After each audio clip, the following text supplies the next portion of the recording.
बिस्मिल्लाहिर्रहमानिर्रहीम। आज मेरे और मीर सईद अहमद साहब के कागज़ात की जांच पड़ताल थी। अल्लाह के फजल करम से हमारे कागज़ात दुरुस्त साबित हुए। देखिए, इस हवाले से मैंने ख़ुद चीफ़ इलेक्शन कमिश्नर से मुलाकात की एक वफ़द के साथ, और उनसे अपने तहफ़्फ़ुज़ात का इजहार भी किया। और उस मौके पर हमने ये कहा कि बलूचिस्तान एक पूरा हसास इलाका बन गया है और अमन अमान इंतहाई नागुफ्तवी है। ऐसे हालात में उम्मीदवार कैसे लोगों के पास जाएंगे, किस तरह वर्क करेंगे। नंबर 2 ये है कि खुजदार से लेकर यूरोप तक ये पूरा इलाका जो है वो ठंडा इलाका है, सर्द हवाएं चलती हैं, बर्फ़ पड़ती है। फिर हमारे इलाके के लोग बहुत सारे यहाँ से बेला, कराची, डेरा मुराद जमाली, डेरा लयार, सिब्बी, इन इलाकों में नकल मकानी करके चले जाते हैं सर्दियों की वजह से। उनको यहाँ लाना, और बिलखुसूस ख़वातीन जो इस हक़ रायदी से, इस वोट से महरूम हो जाएंगी। ये तहफ़्फ़ुज़ात के इजहार के बाद फिर हमने कहा इसके बावजूद भी अगर इलेक्शन होते हैं तो जमीयत उलमा इस्लाम इसके लिए तैयार है। और मैंने ये बात भी कही कि हमें साफ़ और शफ़ाफ़ इलेक्शन चाहिए, हमें जाली इलेक्शन नहीं चाहिए, हमें 2018 का इलेक्शन नहीं चाहिए।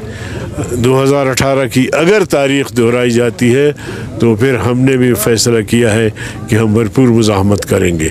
तो इसलिए मैं समझता हूँ कि इलेक्शन कमीशन को ये तमाम हमारे तहफ़्फ़ुज़ात को भी दूर करना चाहिए था। लेकिन अब चूँकि इलेक्शन का अनाउंस कर चुके हैं, शेड्यूल दे चुके हैं, तो इस सर्दी में भी देखें कि हज़ारों की तादाद में हमारे कारकुन आपके सामने हैं और पुरआज़म है कि सर्दी के बावजूद भी, इन हालात के बावजूद भी हम इंशाअल्लाह इलेक्शन में भरपूर हिस्सा लेंगे।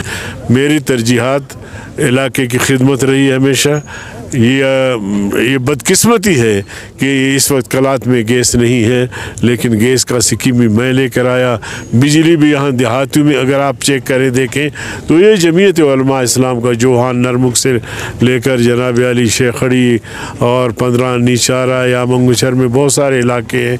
इन इलाकों में सूराम में, मस्तूंग में, बहुत सारे जगहों पे ये सारा काम हमने नीमरख तक ये फीडर जो हम ले गए, ये सारा काम तकरीबन जमीयत ने ही किया है। हमारे अलावा मेंबर मुंतखब हुए हैं, मैं किसी पे तनकीद नहीं करना चाहता, मगर सड़कें भी हमने निकाली और बिजली भी हमने पहुंचाई। न मालूम कि उन्होंने क्या किया है, वो खैर खुद बताएंगे, आप उनसे सवाल करेंगे। तो बहरहाल हम इस हवाले से पुरअज़म हैं और जो भी यहाँ के मसाइल है, इससे अगली बात यह है कि ज़मींदारों के मसाइल के हवाले से भी निगरान वज़ीर आज़म से भी मैंने ही वज़रा अपना ज़मींदारों को की मुलाकात करवाई। और इसी तरह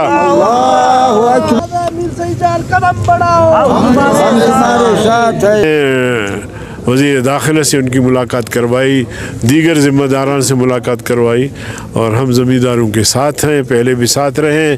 मियाँ नवाज शरीफ साहब की हुकूमत में भी मैंने वज़ीर आज़म से मुलाकात करवाई। फिर उसके बाद उस वक्त दस्तगीर साहब जो है वो पानी बिजली के वज़ीर थे, उनके साथ हमारी मीटिंग हुई। हमने कहा कि भाई बलूचिस्तान की जो ज़राअत है, जो हमारे ट्यूबवेल्स हैं, उनको आप जो है ना शमसी तवानाई पे ले जाएं और ये किस्तवार भी आप करें तो इंशाअल्लाह 4-5 साल में ये सारा काम मुकम्मल हो जाएगा और बिजली की भी बड़ी बचत होगी। और ये सब जो है शमसी तवानाई के उस पर जो है वो उनकी आबादकारी होगी। तो ये एक बड़ा ज़मींदारों का एक देरीना मसला है, हल हो जाएगा। और उस पर काम भी हुआ, सर्वे भी हुआ कि पूरे बलूचिस्तान में कितने ट्यूबवेल्स हैं। तो अल्लाह का शुक्र है, हमने कभी इसको प्रोपेगेंडा का ज़रिया नहीं बनाया, कभी ये नहीं जतलाया कि ये कोई एहसान है, बल्कि हमारी ज़िम्मेदारी थी, हमने पूरा करने की। एक ही पार्टी में 2, 4, 5, 6 लोग कागज़ात जमा करते हैं, लेकिन जब जमात का फ़ैसला होता है तो उसके बाद फिर सब विड्रा हो जाते हैं। माजी में भी हुआ है, अब भी है, अब भी मैं ख़ुद उनके पास चल कर गया, उनके मुतालिबात को भी सुना और अपने तासुरात भी दिए।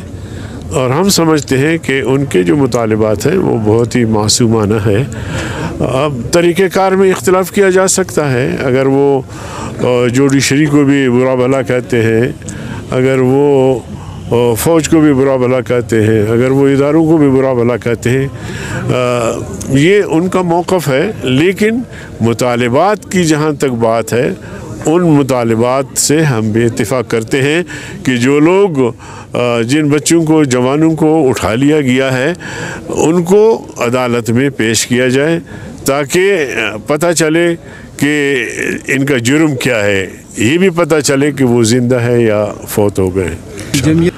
देखिए, सीट एडजस्टमेंट के लिए मरकज़ी जमात ने हमें इजाज़त दी है कि आप हल्के की सतह पर सीट एडजस्टमेंट कर सकते हैं और सूबाई जमात को एतमाद में लेकर।